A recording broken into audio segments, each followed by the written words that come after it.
Bonjour.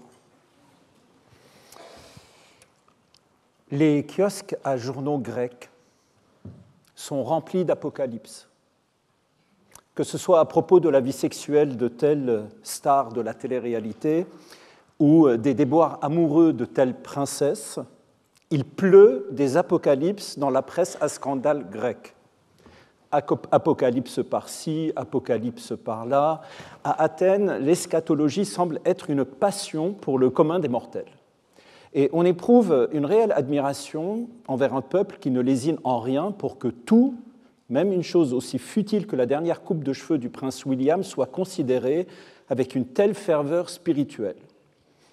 D'où notre déception lorsqu'un chauffeur de taxi nous fait comprendre que, en fait, non, que ce n'est pas ça, que apocalypse, en grec, signifie simplement révélation dans le sens de scandale, de ragot ou de potinage, si vous voulez. Alors on entre à l'hôtel, abasourdi par une telle apocalypse, on se jette sur une Bible, on ouvre le Second Testament, on se rend au dernier livre et tout à coup, miracle, si je puis dire, les 4 chevaliers du potinage, dans le livre du potinage de Saint Jean, nous apparaissent tout à coup bien moins terrifiants. Alors si l'Apocalypse signifie révélation, combien d'apocalypses avons-nous au cours d'une seule journée ? Combien de choses sortent de l'ombre pour apparaître à la lumière de notre compréhension ? Ô lumière, je te vois pour la dernière fois, hurle Oedipe, se crevant les yeux après avoir eu la révélation sur ses origines. Alors leurs yeux s'ouvrirent et ils le reconnurent, mais il disparut à leur regard, est-il écrit au verset 31 du chapitre 24 dans l'évangile de Luc, à l'instant où les 2 disciples d'Emmaüs comprirent qu'ils avaient, sans le reconnaître, cheminé le jour durant en compagnie du Christ. Le choc de la révélation fut à la hauteur de leur aveuglement. Choc identique par suite du même aveuglement d'une partie des pays européens en ce matin d'il y a 3 ans face à l'invasion de l'Ukraine par l'armée russe. Révélation partout. Apocalypse toujours. Dans le grand et dans le petit d'ailleurs, dans l'historique comme dans l'intime. Elle se croyait aimée, à la faveur d'un indice ridicule, réalisa en un instant qu'il n'avait eu de cesse de la tromper. Au détour d'une phrase, il comprit qu'il n'était pas le fils de son père. Arrivant à son lieu de travail, il réalisa qu'il avait été remplacé. Il ouvrit le journal et lut qu'il n'était plus ministre. Les apocalypses s'enchaînent, futiles ou terribles, et forment le collier des fracas qui se tissent tout au long de nos jours. Et dans cette collision frontale, où la révélation nous projette contre le mur de la vérité, eh bien, il n'y a jamais de coussin gonflable pour amoindrir le choc. Foudre au milieu d'un ciel bleu, la violence de la révélation laisse celui sur qui elle s'abat si seul face à la vérité qu'en un effroyable instant, il voit s'éteindre toutes les étoiles, chuter tous les astres du ciel. Obscurité, obscurité. La vérité aveugle et la lumière plonge brutalement celui qui la fixe dans un abîme de ténèbres. Voir peut avoir de telles conséquences qu'il peut mettre à bas des cités entières. Il suffit qu'une chose soit vue pour qu'une population se soulève. Voilà pourquoi, à la force du verbe voir, le pouvoir oppose toujours la censure. Contrôler l'information, contrôler les images, les manipuler, les dévoyer. Le pouvoir politique craint toute puissance qui échappe à son autorité.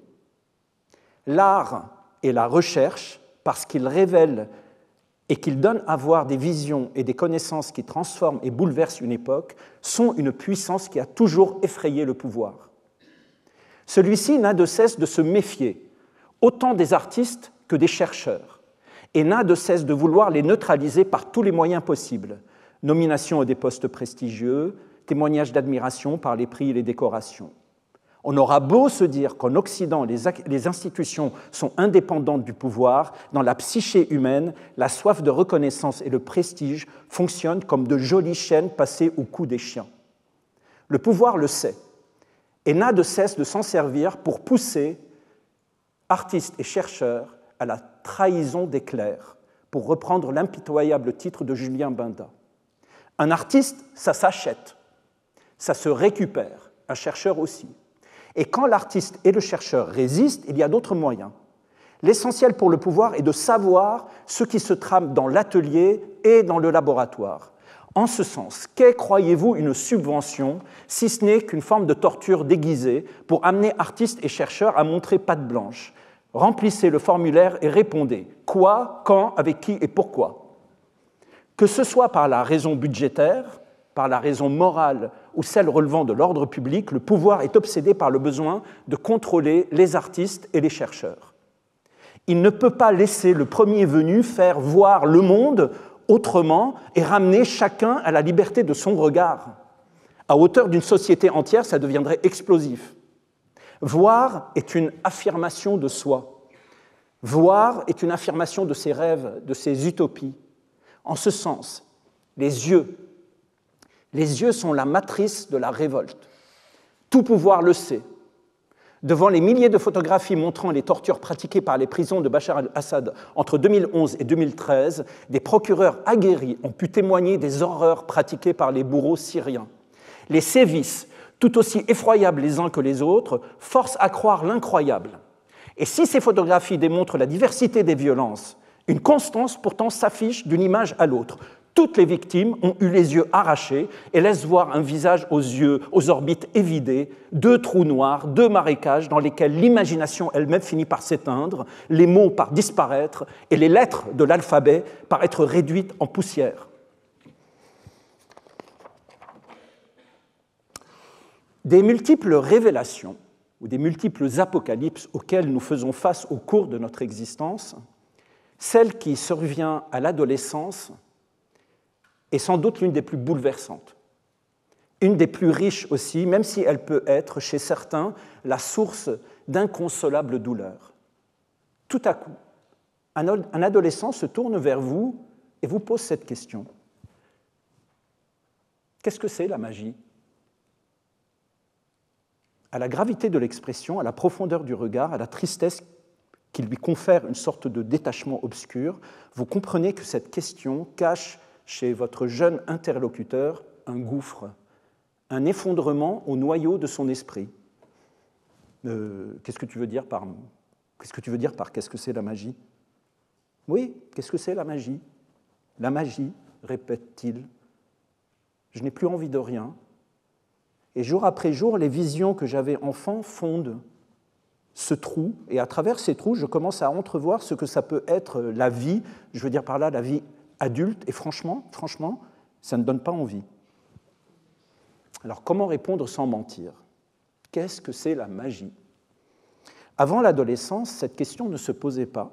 Pour l'enfant qui grandit dans un environnement sain, tout est magie.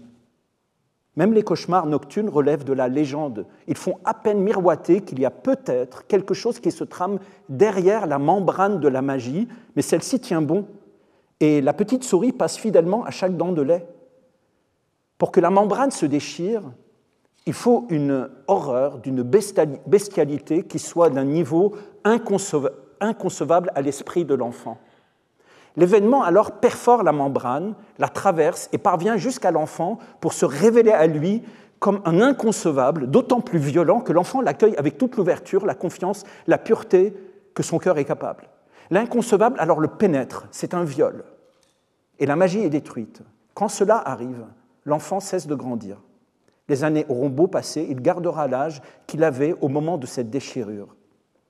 La magie cède alors la place à l'inconcevable.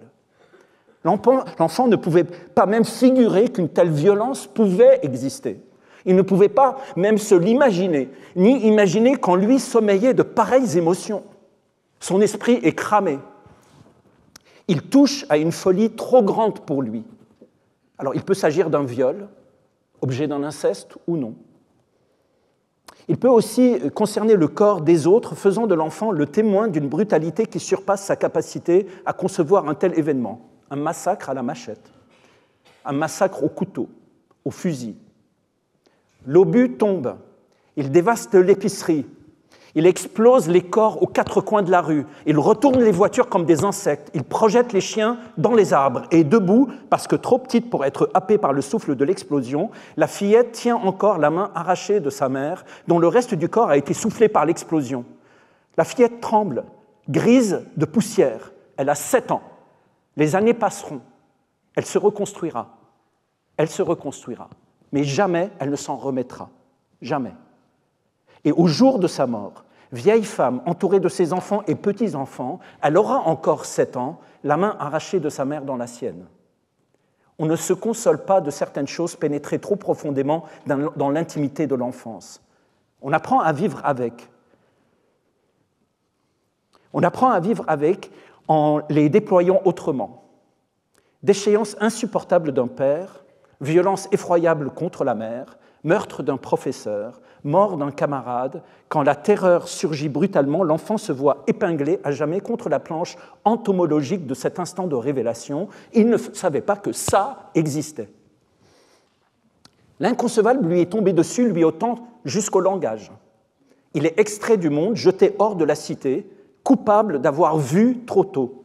Dévoré par l'événement, l'enfant s'est fissuré tel un vase qui, sans se briser, se fissure à la suite d'un choc. Le vase reste beau, mais ne peut plus être rempli d'eau pour recevoir les magnifiques fleurs. Alors on y mettra les fleurs sèches, on y mettra les fleurs mortes. Il deviendra réceptacle de ce qui a été, mémoire d'un vivant disparu. On peut encore l'admirer pour ce qu'il est, la mémoire de ce qui a été perdu. On peut même l'aimer pour ça. Mais à jamais, il se sait fissuré. La magie s'est trouée et dès lors, l'enfant prend conscience de son existence. La réalité est dès lors dominée par l'inconcevable, par la possibilité permanente du surgissement de l'inconcevable. Mais il arrive, comme prenant le malheur par surprise, comme une sorte d'espièglerie, que la magie refasse apparaître ses éclats d'or, et souvent de manière impromptue et incompréhensible. Nous connaissons tous ces moments étranges quand, mais alors sans raison apparente, une joie immense vient nous inonder. Une joie venue de nulle part. On marche dans la rue, préoccupé par les questions du quotidien, et sans raison, une joie indescriptible nous traverse, bouffée de bonheur. Tout à coup nous apparaît si léger et si fabuleux. Tout s'élève comme au-dessus des nuages. Ces instants fugaces, incompréhensibles, ne sont peut-être que les restes d'une magie qui, depuis longtemps, a fondu sous le soleil ardent de la raison. Se trouvant de plus en plus, laissant place de plus en plus à la rugosité de la réalité, on se met à prendre conscience de l'existence de cette magie à la faveur de ces fragments de bonheur. On peut alors comprendre la répulsion d'entrer dans la vie adulte chez beaucoup d'adolescents pour qui la petite souris n'est plus qu'une chimère et la vie adulte une impossibilité. Alors entre ces deux gouffres, devant l'adulte qu'il va irrémédiablement devenir, terrifié par ce qui est à ses yeux pas moins qu'une condamnation, l'adolescent, à l'instar d'Oedipe, crie « Ô lumière, je te vois pour la dernière fois ». La première cause de mort chez les jeunes Européens reste le suicide. Car oui, comment accepter ? Comment accepter de perdre le sublime pour devoir se contenter de l'ennui ? Comment fait-on pour voir qu'on est en train de rater sa vie ? Demande l'adolescent pétrifié. Comment ? Parce que bon, quand on l'a raté, mais quand on est en train de la rater, comment on fait pour le voir ? Pour en avoir la révélation, l'apocalypse. Comment on fait quand on comprend qu'on vit comme s'il y avait un brouillon à la vie et qu'après, il y a le propre ? Eh bien non, le brouillon, c'est le propre. Quelle angoisse ! Je veux rester un enfant toute ma vie. Oui, noble objectif. Mais comment faire pour que ce ne soit alors pas par peur face aux défis qu'impose la vie adulte, mais au contraire parce que, après avoir fait le tour de ce qu'être adulte suppose, de labeur, après s'être prouvé à soi et aux autres qu'on est en mesure de porter sa vie à bout de bras, de suer, de trembler, de rater, d'échouer, de se relever pour continuer, de faire face, de faire front, retourner alors à l'enfance non pas par incapacité d'être un adulte, mais au contraire par choix.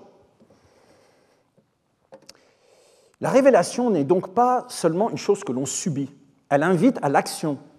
Être tigre, courant vers la proie, agir, faire du verbe voir un acte d'affirmation. L'écriture est en quelque sorte l'affirmation du verbe voir. Tout comme il est préférable de redevenir enfant par choix Il est préférable d'observer la beauté non pas par incapacité d'accepter le réel, non pas comme une fuite de la violence du réel, mais au contraire, comme un choix qui vient de ce que, après avoir fait le tour de ce que l'on nomme la réalité, on choisit de voir cette réalité selon un miroitement différent. Il n'y a qu'à lire pour cela Paysage avec figure absente de Philippe Jacotet pour faire cette expérience du passage de la réalité vers la poésie, non pas par aveuglement ou par refus de la réalité, mais au contraire par choix de la regarder autrement, ou plutôt de la regarder avec une telle acuité, avec une telle attention que soudain, posant sur elle un regard si amicalement impitoyable, tout ce que la réalité peut avoir d'abject devient poésie. C'est de l'alchimie au mot magique du grand Jacotet.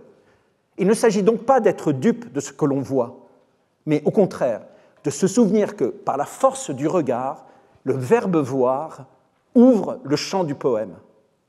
La réalité n'est donc pas à fuir, au contraire, elle nous invite à la regarder de face. La réalité nous invite à la nommer avec une précision saisissante. Elle a besoin de nous. La réalité n'a pas besoin d'être niée, elle n'a pas besoin d'être jugée. La réalité est sauvée par notre regard. Qu'est-ce que la beauté d'un bois sauvage dans la lumière du matin?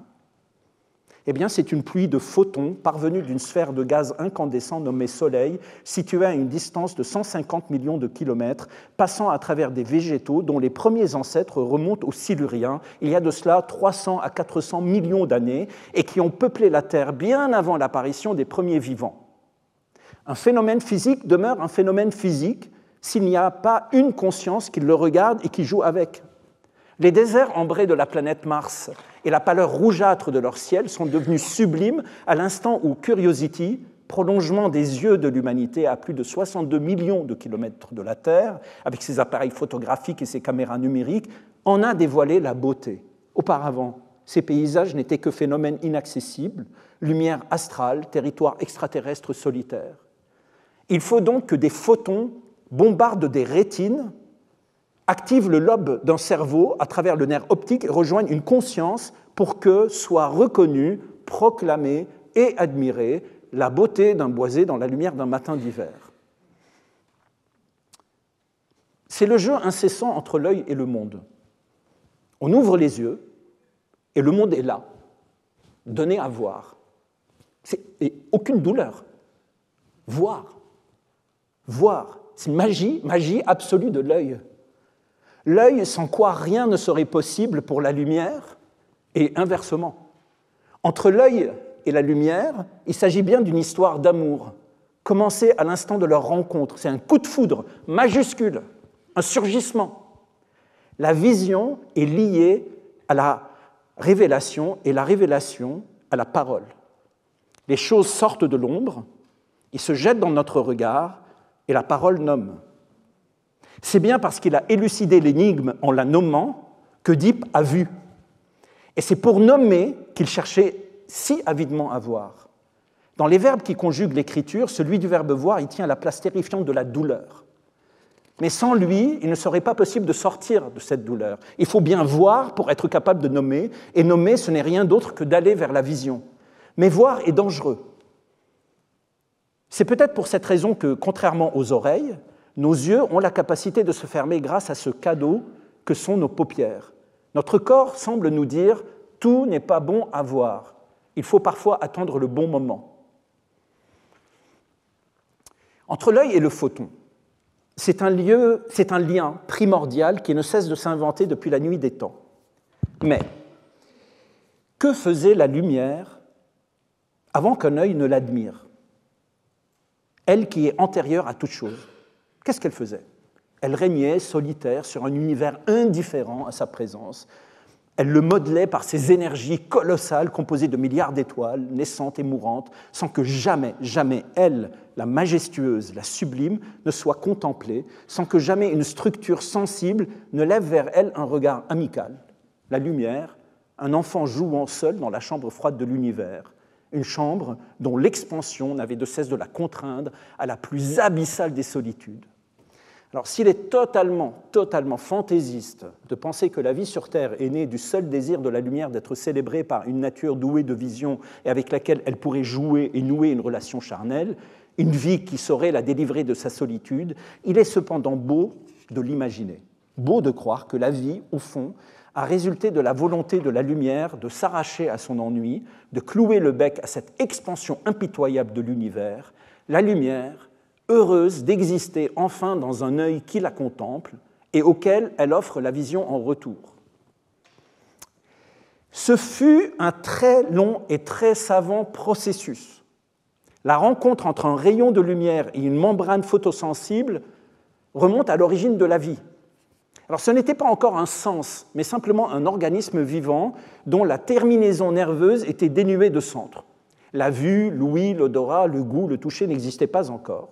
Leur apparition, des millions d'années plus tard, résulte de la coagulation d'un système nerveux en un conglomérat neuronal, préfiguration du cerveau, survenu chez un ancêtre, une sorte d'éponge, vivant dans la mer de l'époque du Précambrien, voilà 600 à 550 millions d'années. L'éclosion de ce centre névralgique, cet opérateur interprétant les informations et donnant des ordres aux membres moteurs, a contribué au développement de capteurs susceptibles d'appréhender la nature du monde qui l'environne. Ces capteurs sont les sens dont nous sommes encore dotés aujourd'hui et dont nous nous servons notre vie durant, dès l'instant où, baignant dans l'eau amniotique, nous entendons la langue de notre mère et la voix de notre père, jusqu'au terme de notre passage sur Terre, quand, s'éteignant, silence et obscurité signent notre passage dans le royaume des morts. Au cours de notre existence, la vue, pour ceux et celles qui n'en sont pas dépourvus, bien sûr, est, de tous nos sens, celui dont nous nous servons le plus. Si les premières créatures animées apparues sur Terre avaient pour organe visuel un nerf optique recouvert d'un pigment et surmonté d'une membrane transparente, l'histoire de la vie, au fil de l'évolution théorisée par Charles Darwin, a transformé l'œil en un instrument d'une perfection stupéfiante que possède aujourd'hui tout membre de la classe des articulés. Chez l'être humain, la formation embryonnaire de l'œil débute dès les premiers jours après la fécondation. Il prend forme grâce à l'emboîtement de l'ectoderme, cristallin, cornée, iris, rétine, avec le mésoderme, responsable des muscles oculaires. Se reconnaissant entre eux, ectoderme et mésoderme se courbent, l'un vers l'extérieur, l'autre vers l'intérieur, pour s'adjoindre et former cet ensemble que l'on appelle l'organe de l'œil, lequel ira ensuite en sa cavité osseuse s'arrimer au nerf optique. Lente attraction dans le ventre fécondé de toute femelle, comme si le Brésil venait épouser la côte occidentale africaine, renouant entre elles leurs parties séparées par la dérive des continents, effaçant l'océan, le réduisant à néant, réconciliant l'Amazonie avec les forêts vierges du Ghana, offrant aux oiseaux sauvages, haras et perroquets, des jardins nouveaux où chanter ensemble et mêler les couleurs de leurs plumes. Sans lumière, donc, nul besoin de Dieu. C'est là une vérité ancienne prononcée par des sages, aussi éloignés de Sophocle que Sophocle l'est de nous. Pour les Grecs de cette époque archaïque, la nuit était véritablement obscure. C'est-à-dire, concrètement, il n'y avait pas de lampadaire, pas d'électricité. Alors, jour après jour, nos ancêtres faisaient l'expérience des ténèbres de la nuit lorsque le soleil s'effaçait derrière l'horizon. La lumière durait le temps que dure le jour. Elle révélait la nature, les visages. La lumière était la vie. Être vivant signifiait avoir la capacité de voir la lumière du soleil quand la mort était le domaine des ténèbres éternelles. L'Hadès n'est donc ni un paradis, ce n'est pas un enfer, ce n'est pas le jugement dernier, ni la résurrection, et aucun dieu jaloux ne le hante, non. L'Hadès, c'était l'obscurité éternelle. Mourir signifiait quitter la lumière pour rejoindre à jamais les ombres. Et telle était la tristesse de la mort, c'est d'être arraché à l'enchantement, être séparé de la lumière, ne plus voir un arbre, la mer, les visages des êtres chers, un fruit, la magie de la vie. Pour les Grecs de cette époque, et même pour ceux de la période classique, celui qui, de son vivant, était frappé de cécité, était donc perçu comme une terrifiante contradiction. C'était un vivant, mais errant déjà dans les ténèbres de l'Hadès, c'est-à-dire un être entre deux mondes, un vivant dans l'obscurité, un vivant mort ou un mort vivant, un zombie, dirions-nous aujourd'hui. Ainsi, après son exil, Oedipe faisait peur, non pas à cause de ses crimes, mais à cause de sa cécité qu'il s'est infligée lui-même en se crevant les yeux. C'était une folie inconcevable de se priver de la lumière du jour alors qu'on est encore vivant. La vie est si courte. Comment peut-on écourter encore plus son lien avec la vision? Là était la folie de Oedipe, dans cet aveuglement qui le condamne à marcher sur les routes et à dormir au milieu des ordures. Il est vu comme le négatif radical du devin, ce sage qui, comme Tirésias, bien qu'aveugle, est animé par la lumière prophétique, la clairvoyance divine qui lui permet de voir l'avenir, la survoyance. Tout pour les Grecs était donc mesuré à l'aune de la lumière. Soleil, hurle le premier chœur de Antigone de Sophocle.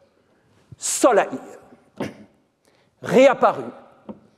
Soleil, soleil réapparu, plus radieux que jamais, pour frapper de tes raies les 7 portes de Thèbes. Œil, dévoilé dans l'or du jour, tu t'es levé au-dessus des eaux de Dircée. Voilà le début, le premier chœur de Antigone, le retour du soleil. Quel soulagement de le voir poindre, nous sauvant de l'obscurité éternelle. Sans lui, plus besoin de voir. Parce que la lumière montre, le soleil est cet œil implacable qui dévoile tout, qui révèle tout. Sa lumière révèle au regard, canicule de la vérité. Elle indique ce qui est, impitoyablement. Elle est en ce sens l'essence de la connaissance. Elle montre la réalité. Elle dit c'est ça. Lumière et connaissance, donc, vont de pair. La connaissance fait la lumière. Elle est celle qui éclaire l'ombre d'un crime.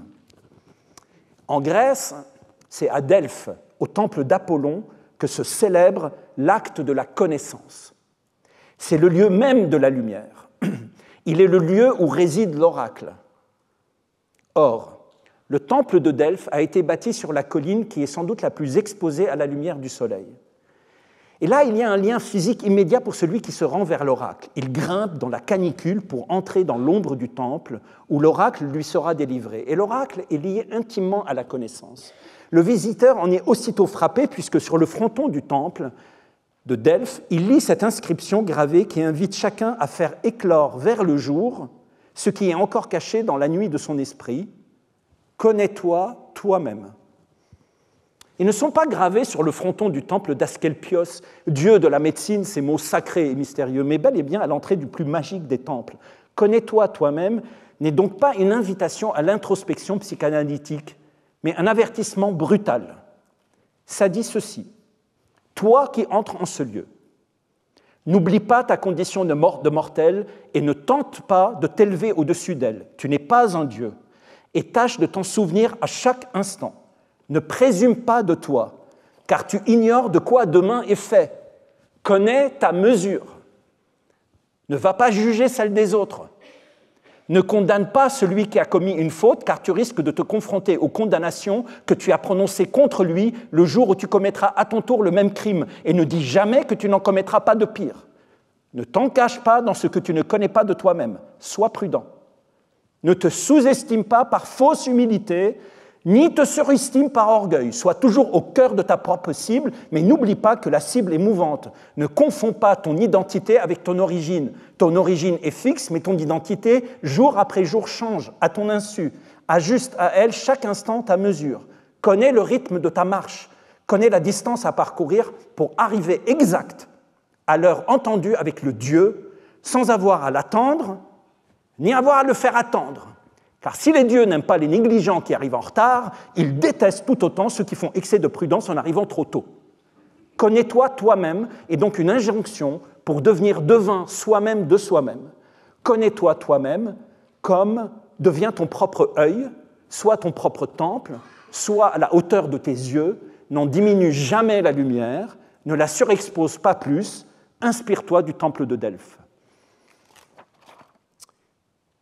À l'image du soleil, œil qui voit tout, le temple de Delphes est lui-même un œil élevé sur une montagne offerte à la lumière qui rappelle, à travers la réverbération de ces pierres chauffées au soleil, le lieu indéfectible qui relie l'œil à la lumière à la vérité à l'oracle et l'oracle à la connaissance.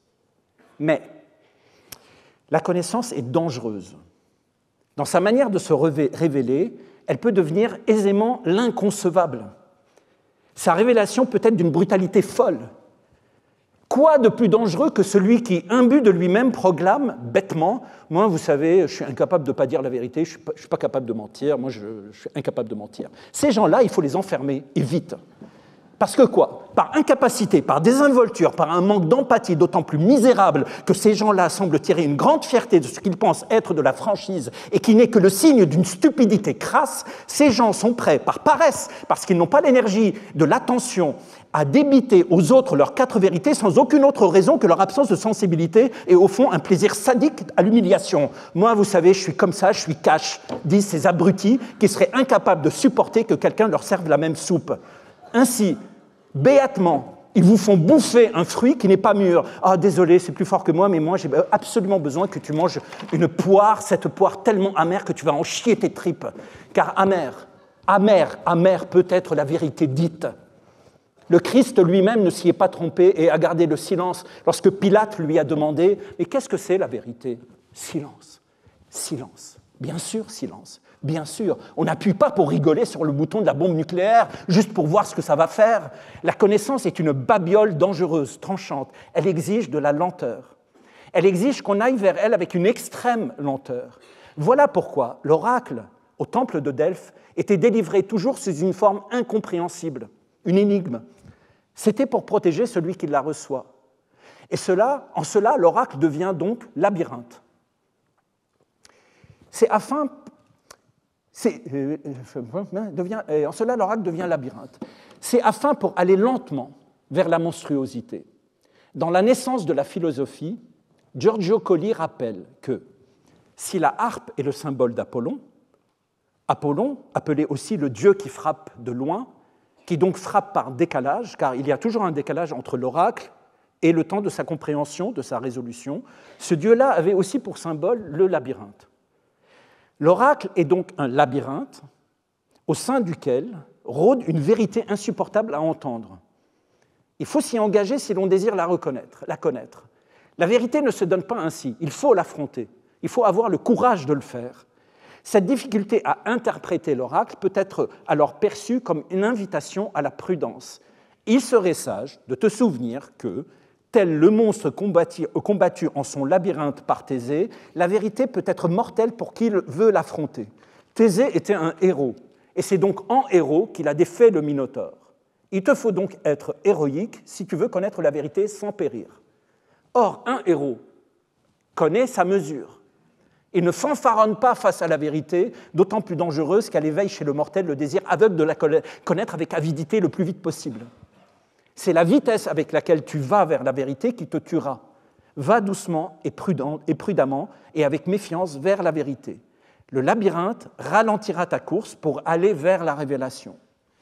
Au Grand Prix de Formule 1 de Saint-Marin, en 1994, Ayrton Senna perd à 14h18 le contrôle de sa monoplace qui quitte la piste à 305 km/h et part tout droit dans la courbe ultra rapide de Tamburello avant de percuter un mur de béton dans un choc mesuré à 212 km/h lors de l'impact. Ce qui a tué ce grand et merveilleux champion, ce n'est pas le mur, ce n'est pas la voiture, c'est la vitesse de l'impact. Le même mur dans la même voiture avec le même pilote à 30 km/h n'aurait pas eu le même résultat. Ce n'est pas d'avoir tué son père et couché avec sa mère que Deep s'est crevé les yeux, c'est d'en avoir eu la révélation si brutalement et si violemment. L'oracle fonctionne donc comme un ralentisseur, un décélérateur. Il permet de prendre un recul. Il oblige de passer du direct au différé. Comme n'a pas cessé de le théoriser Paul Virilio dans la plupart de ses ouvrages, le différé offre le temps de la réflexion. Le direct oblige à l'instantané. Plus on bascule vers une société du direct, plus on va vite, plus on risque le fracas contre le mur d'une révélation tapie dans l'ombre. Pour regarder une éclipse du Soleil, il faut se protéger les yeux. Pour observer une explosion nucléaire, il faut se protéger les yeux. Pour se voir soi-même, il faut se protéger l'âme. Ainsi, pour accéder à la connaissance, tout en ayant la protection contre sa brutalité, contre sa vitesse, il faut se tenir en un lieu d'où voir est possible, sans que ça soit dangereux. Un lieu qui agit en quelque sorte comme un coussin gonflable. un lieu d'où l'on voit. En grec, la vue, au sens de belle vue, de beau panorama, se dit théa. Et le suffixe pour dénoter un lieu, un endroit, se dit tron. Alors, à vol d'oiseau, un lieu d'où l'on voit se dit théatron, théâtre. Lieu au centre duquel se déroule la révélation. Mais, par le truchement du personnage sur qui tombe la foudre, un retournement miraculeux se produit. Ceux qui sont là et qui regardent, de par le caractère collectif, l'émotion de faire face ensemble à la vérité, à l'instant de l'Apocalypse, peuvent voir mais sans subir. Chacun est porté par le fait d'être ensemble, de voir ensemble, permettant à chacun de faire face à sa propre vérité sans en être fracturé. Chacun meurt à travers la douleur du personnage. Chacun pleure, mais tout le monde applaudit, hurle, crie, se libère à la faveur du récit. Cet instant contradictoire, cette seconde de renversement où l'on meurt tout en restant en vie, c'est-à-dire où l'on est à la fois dans la lumière et l'obscurité de soi-même, vécu à l'unisson des autres, eh bien cela porte le nom de catharsis. Mourir de douleur pour se sentir vivant, car protégé par ce lieu d'où l'on regarde. Grandeur du théâtre, acte vivant qui s'articule autour du chant et de la parole et du récit. Par sa seule faute, son entêtement, Créon sombre dans la folie et reçoit tour à tour l'annonce, avec une vitesse folle, de la mort de son fils, de sa femme et de la perte de sa cité. Un poids trop lourd à porter s'abat sur lui. Mais c'est lui qui le regarde. De l'endroit d'où il le regarde est protégé même s'il ressent le poids de sa propre condition. L'endroit d'où l'on voit, le théâtre, à la fois impitoyable miroir et protecteur plein de compassion pour les épreuves humaines.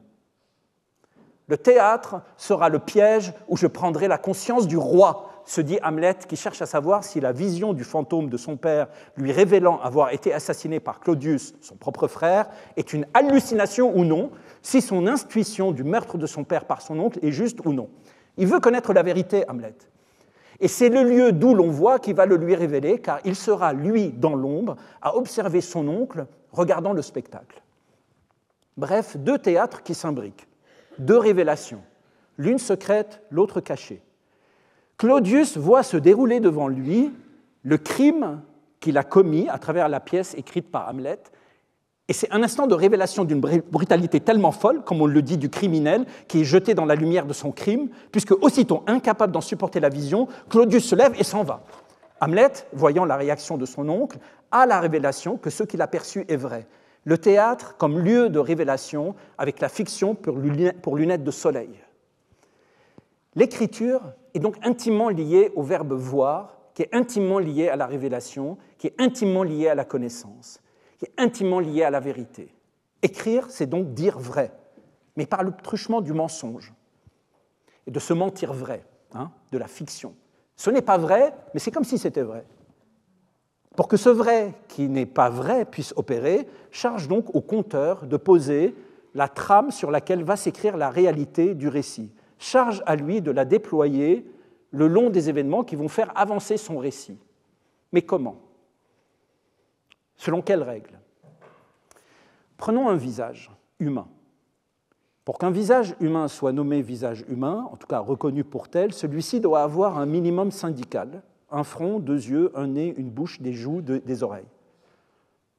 De la même façon, à l'image de nos existences régies par les dimensions de temps et d'espace, un récit est régi par ces mêmes dimensions, temps et espace. Nous voici au Collège de France en ce mardi 25 février 2025. C'est la réalité, certes, mais au fond, on s'en fiche de la réalité, puisque nous pourrions tout aussi bien dire, tenez-vous bien, imaginons que nous sommes au Collège de France un mardi 25 février 2025. C'est tout aussi vrai, même si c'est vrai.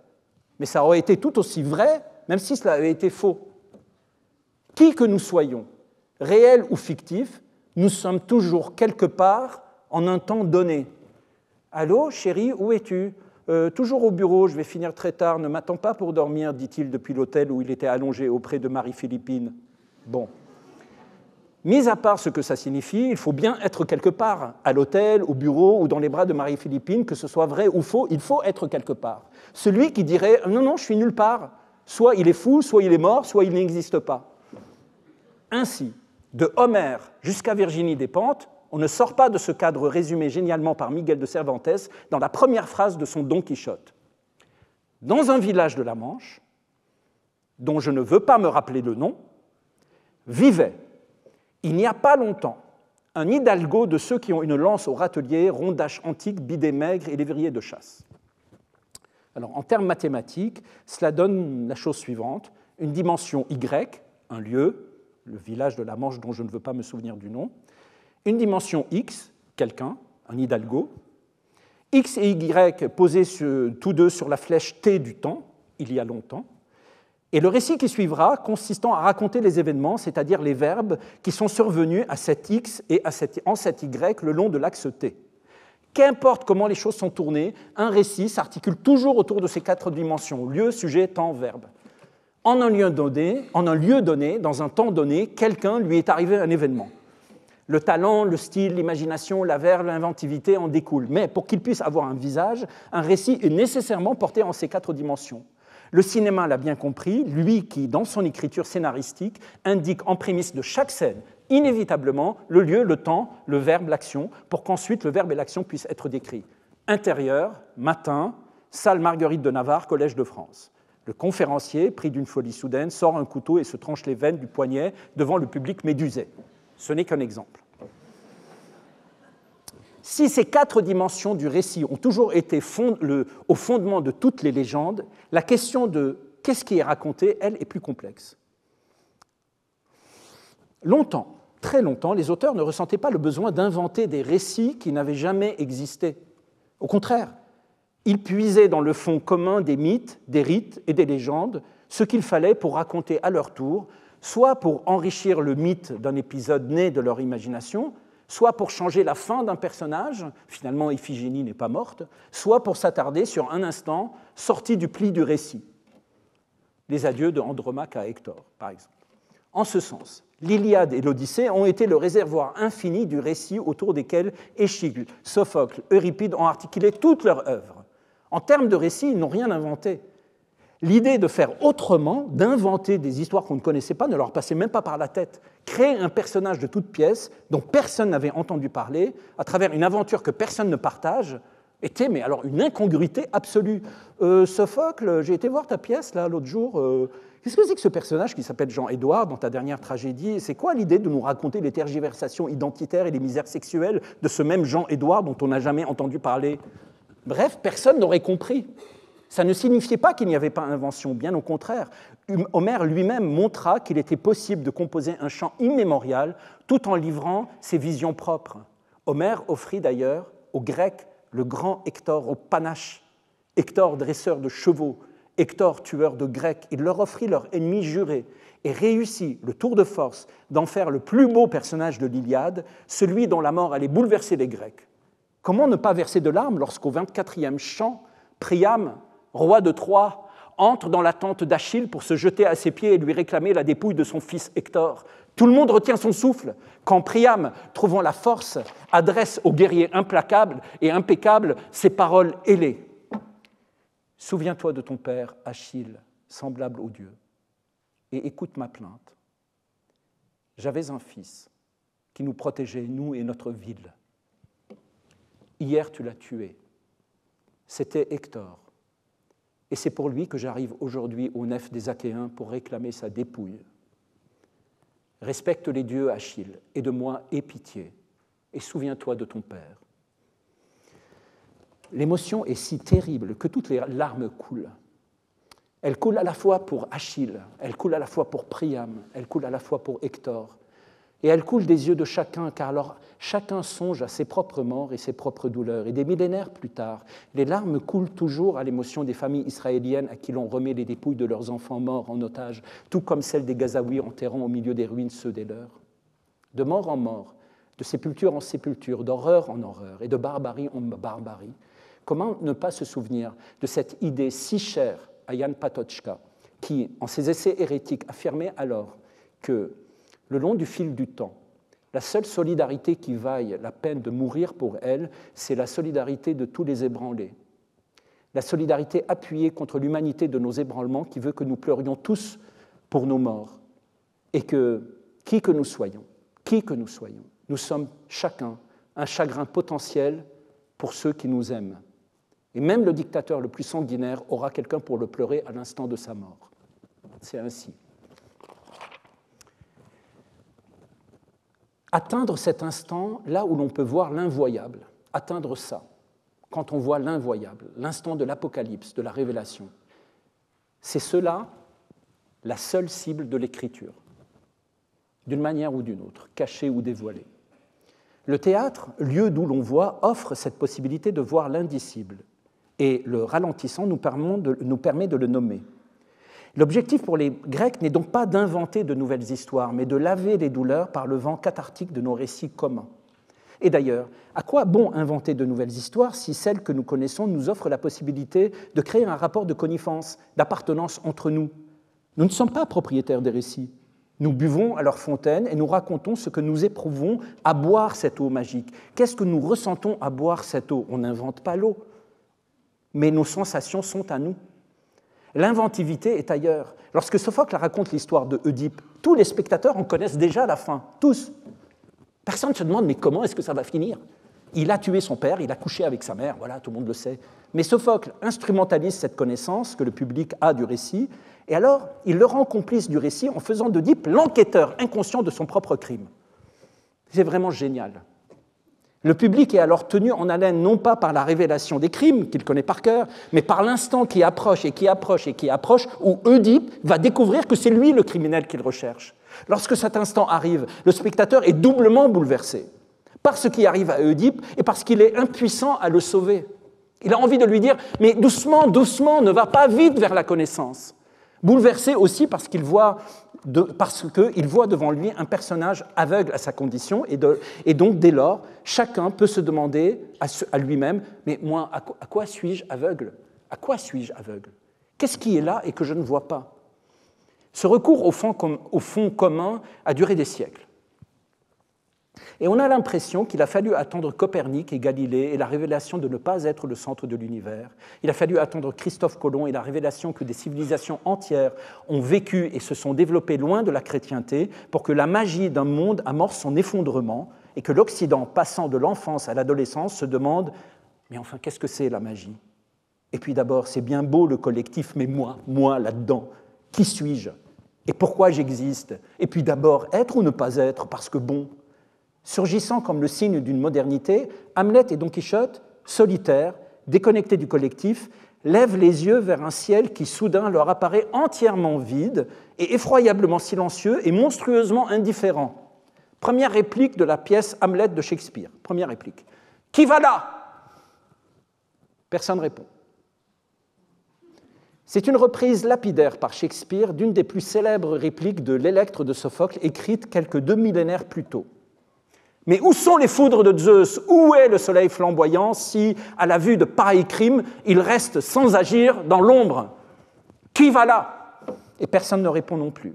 D'Hamlet et de Don Quichotte surgiront 5 siècles où le génie littéraire reconstruira à travers des histoires nouvelles, inventées par les poètes et les écrivains, une vision sublime de l'humain, questionnant le silence de l'univers, jusqu'à ce que tout cela s'effondre à nouveau dans la cloaque de la Shoah. Alors depuis, cas un cas, coupable, nous avons commencé à renouer avec le récit, avec des lettres de poussière et un alphabet en carton. Mais nous avons renoué tout de même, et avec toujours les mêmes dimensions, car que ce soit Homère ou aujourd'hui l'adolescent dans l'intimité de sa chambre qui s'essaye à ses premiers récits, toute écriture est toujours enfermée dans le labyrinthe de ces mêmes dimensions. Lieu, temps, sujet, événement. Un jour, quelqu'un, quelque part, lui est arrivé quelque chose. Appelons cela fiction, appelons cela science-fiction, autofiction, récit, biographie, autobiographie, sequel, préquel, qu'ils s'écrivent au je, au tu, au il, qu'ils s'écrivent au tout, au tous, en miel ou en huile, veillé à l'intelligence artificielle ou gravé à coups de burin, qu'ils soient un plagiat ou non, une invention ou non, un prix Nobel ou non, un récit qui tienne compte des douleurs des victimes ou non, qu'il soit moralement acceptable ou détestable, appropriation culturelle ou non, woke ou non, qu'il soit condamnable ou politiquement correct, le fruit d'un esprit malade, qu'il soit juste ou injuste, une croûte ou un chef-d'œuvre, aucun récit n'échappe à ce trou noir formé par le cercle impitoyable du sujet, lieu, temps, événement. Un jour, quelqu'un, quelque part, lui est arrivé un truc. Si nous savons où nous sommes, si nous savons quand nous sommes, si nous avons une idée vague de qui nous sommes, nous ne savons pas ce qui va arriver, Un jour, quelqu'un, quelque part, lui est arrivé quelque chose. Aujourd'hui, l'Europe est en danger de fragmentation soumise aux forces de pression exercées sur elle par l'axe Amérique-Russie. Sujet. Que va-t-il se passer ? Quelqu'un, quelque part, un jour, lui est arrivé quelque chose. Une civilisation en Europe, au XXIe siècle, lui est arrivé quelque chose. Comment va-t-elle porter son destin ? Ou, pour le dire autrement, pourquoi le mal triomphe si impunément ? Pourquoi le sanguinaire sourit, heureux de ses traîtrises ? Comment continuer à croire en quelque justice qui soit, si celle-ci, hébétée, reste à regarder sombrer, sans rien faire, toute idée d'humanité ? Car oui, qui va là et reste muet ? Et où sont les foudres de Zeus ? Où est le soleil flamboyant si, à la vue de pareils crimes, il reste sans agir dans l'ombre ? Alors vous voyez, vous voulez écrire un roman ? Rien de plus simple, courez-y. Un jour, quelqu'un, quelque part, lui est arrivé quelque chose. Si vous n'avez pas d'imagination, ce n'est pas grave. Prenez le RER, asseyez-vous, prenez un passager, au hasard, et faites-en un meurtrier. Il rentre chez lui, il assassine sa femme. Pourquoi ? Pourquoi ? Mais fouillez dans vos tréfonds, vous trouverez pourquoi. Nous sommes tous des meurtriers. Certains le deviennent, mais nous le sommes tous. Alors ne cherchez pas midi à 14h. Ils ont cheminé avec lui le jour durant jusqu'à Emmaüs avant de le reconnaître. Vous aussi, vous cheminez avec le meurtre sans le reconnaître en vous. Oui, d'accord, mais je ne sais pas écrire. Mais on s'en fiche. Écris, ce sera de l'écriture. C'est simple, il ne reste plus qu'à faire. Il ne faut pas grand-chose. Regarde. Longtemps, je me suis couché de bonne heure. Et voilà, on peut tenir 2000 pages avec ça. Un matin, au sortir de rêves agités, Grégor Samsa se réveilla dans son lit, métamorphosé en un horrible insecte. Kafka. Aujourd'hui, maman est morte. Eh bien, vous gagnerez le Nobel avec ça. Tout est toujours dans la première phrase. Même ceux qui veulent faire les malins, à un moment ou à un autre, ils rentrent dans les rangs. Et lieu, temps, sujet, verbe. Nous ne savons pas comment créer les conditions qui rendront un voyage habité à Mars possible. Alors, pour ce qui est de sortir du système solaire, il faudra des millénaires sans doute pour que l'humanité puisse aller au-delà de 2 secondes-lumière de la Terre. Nous sommes condamnés à prospérer autour de cette pierre bleue dans l'infinie immensité de l'univers. Ainsi, comment espérer sortir du cadre du récit et aller au-delà de cette dictature du lieu, temps, sujet, verbe si nous ne savons toujours pas comment rejoindre Mars sans liquéfier les corps des voyageurs ou les brûler par la violence des radiations ? Un jour, quelqu'un, quelque part, lui est arrivé quelque chose. C'est tout. Mais dans l'infiniment petit, dans cet infiniment petit du sujet, verbe, lieu, temps, se cache l'infiniment grand. Au monastère des Sœurs Clarisses de Rivière-du-Loup, le long du fleuve Saint-Laurent, c'est au Québec, vécut cloîtrée 50 années durant Sœur Panneton. Vive, joyeuse, pleine de curiosité, passer 1 heure en sa compagnie, c'était passer 1 heure avec une amie avec qui il était possible de discuter de tout. Politique, culture, création, amour. On pouvait raconter des blagues, on pouvait parler de nourriture et échanger un mot ou deux sur la manière de se préparer pour prier ou celle pour monter sur scène et se rendre compte que s'adresser à Dieu ou jouer au théâtre relevait presque de la même concentration. Alors comment une femme, entrée au cloître à l'âge de 18 ans et qui n'en est jamais sortie durant 50 années, pouvait donner à ce point l'impression d'être présente au monde, dans tout ce que ce monde pouvait avoir d'immense. Comment faisait-elle pour avoir l'air si peu déconnectée de l'extérieur alors qu'elle n'y mettait jamais les pieds et qu'Internet, à l'époque où j'ai fait sa connaissance, n'existait pas encore ? Ça ne te manque pas d'aller dehors ? Je ne sais pas, d'aller à Rome, d'aller voir le fleuve, d'aller voir les baleines ? Ça ne te manque pas une crème glacée ? À la question que j'ai fini par lui poser, elle s'était mise à rire et me dit « Alors, comment je vais faire pour t'expliquer ça sans que tu me prennes pour une folle ?»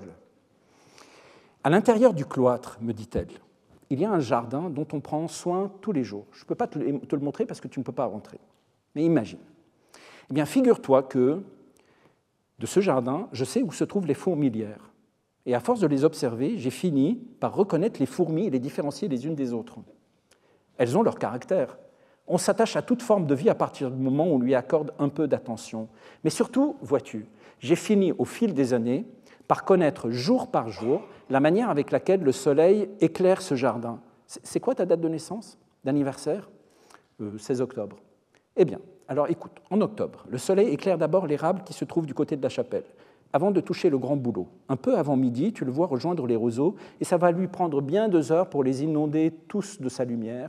Et avec l'après-midi, c'est le moment que je préfère, il frappe les rosiers sauvages qu'on a plantés l'année de mon arrivée ici, et qui sont, vers la mi-octobre, encore en fleurs. C'est extraordinaire, je t'assure.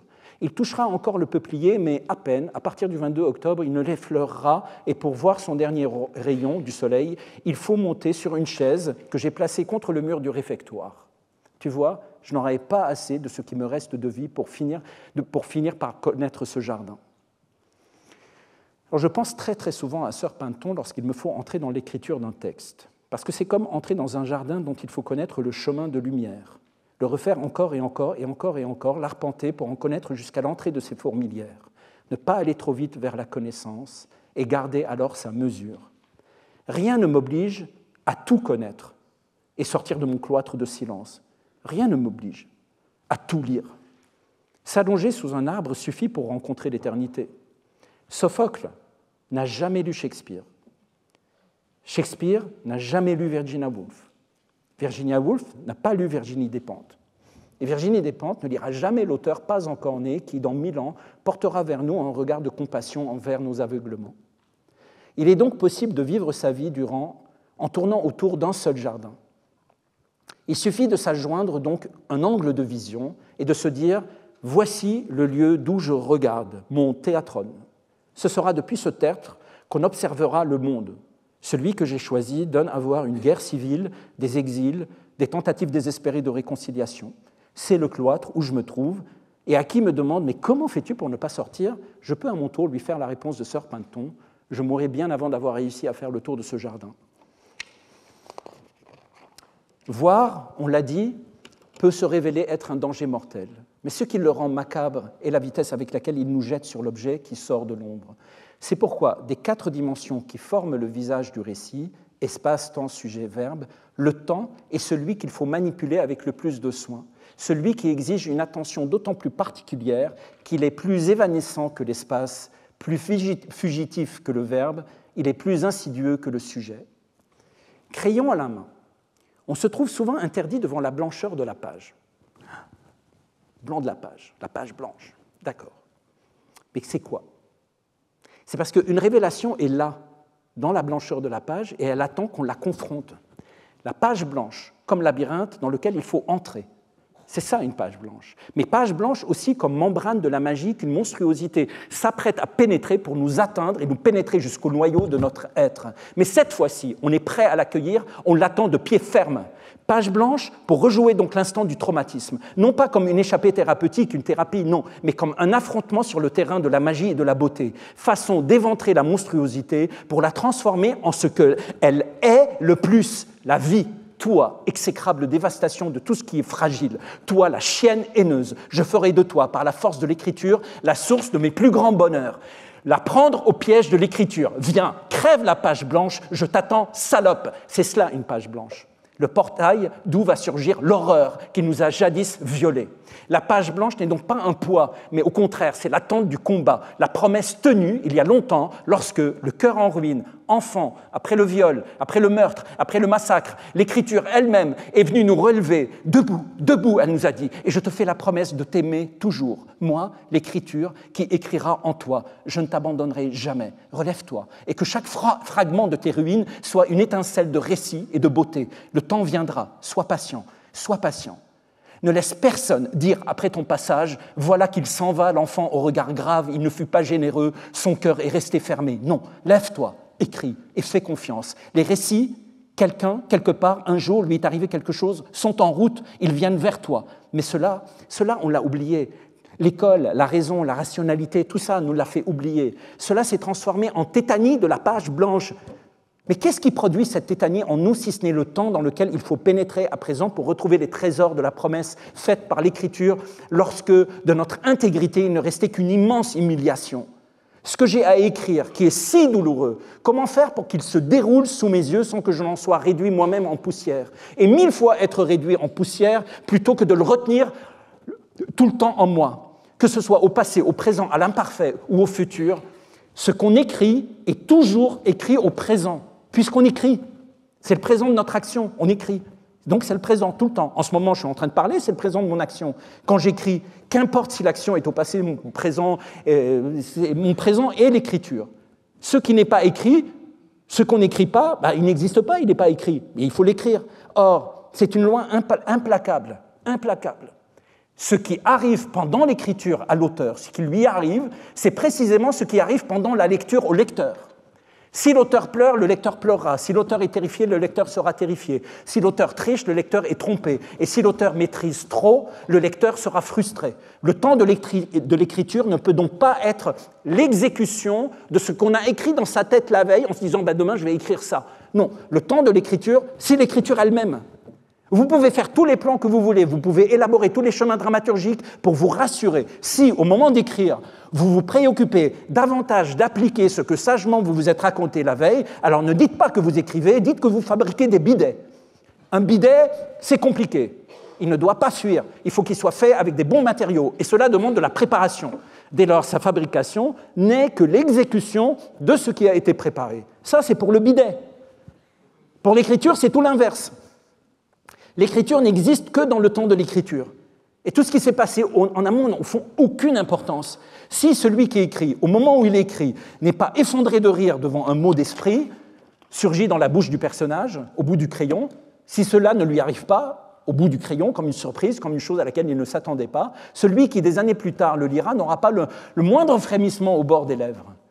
Si celui qu'on nomme l'auteur n'est pas lui-même saisi par la révélation qui s'abat sur le personnage dont il raconte l'histoire, le lecteur ne ressentira pas un choc au moment où il arrivera à ce passage. On ne transmet que ce qu'on éprouve dans le temps de l'écriture.